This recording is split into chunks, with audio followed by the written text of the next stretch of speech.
என்னத்தான் இருந்தாலும் ஒப்பன் சிவரஞ்சி கை பக்கம் உனக்கு வரலவா அல்லப்பா ஆமாப்பா எங்க அப்பனு சிவனாண்டி இல்ல நானும் தனுஷ் இல்ல ஓசில இட்லி தின்றதுக்கு என்னடா கதை அடிக்குது பாரு தனுஷ் சிவனாண்டி. சின்ன பையா என்னடா புதுசா ஹோட்டல்கள் எல்லாம் போட்டுக்கிறா? ஆமா ஊர்ல 4 பேர் நம்மள ஒரு மதிப்பா இருக்கணும்ல. டேய் வீட்லயும் இட்லி சுல்ல இங்கேயும் எங்க அடி பெரிஞ்ச மாதிரி தெரியல. அப்புறம் எப்படிடா எந்த காலத்துல இருக்கிற நீ? கவர்மெண்ட் அம்மா வீட்டுக்கு வந்துடுறாங்களா, ஒரு இட்லி 1 ரூபாய், 100 இட்லி வாங்கிட்டு 100 ரூபாய் கொடுத்து பொங்கல் வடை கிடை எல்லாத்தையும் வாங்கி தூக்கிட்டு வந்துட்டேன். ஒரு இட்லி 20 ரூபாய் விற்கிறேன். சரியான பீக்ல போய் நிற்கு பிசினஸ். டர்ன் அவுட் பண்ணிட்டேன் காலைல இருந்து.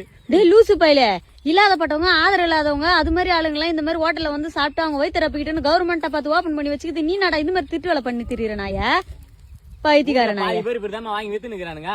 அட கடவுளே, 40 இட்லி 50 இட்லி யாரா ஒரு ஆள் தரலாமா? ஆனா நம்ம ஊர்ல தராங்க. நம்மளுங்க எல்லாம் ஃபுல்லா போய் சைடு பிசினஸ் பண்ணுகிறானுங்க.